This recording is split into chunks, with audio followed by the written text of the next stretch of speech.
DSWD. Nakimay sapot World Food Day. Italika dito yung manipod iti Damag National. IFM News. IFM News. Idol Lawrence, pasok. IFM News. National.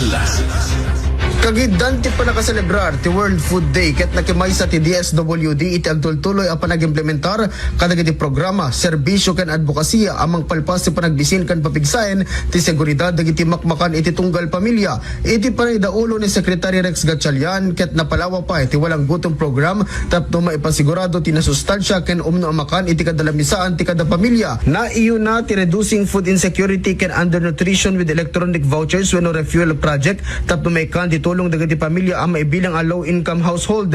Isu dati binulan ang makauawat ti 3,000 pesos of food credits tapos makagatang ti makana presko ken adaan ti umno a nutrisyon. Sinigurado ni Secretary Rex Gatchalian ang babaen iti daytoy a programa ket papapigsa ti misyon nga awan ti mabisbisinan ti pagilyan.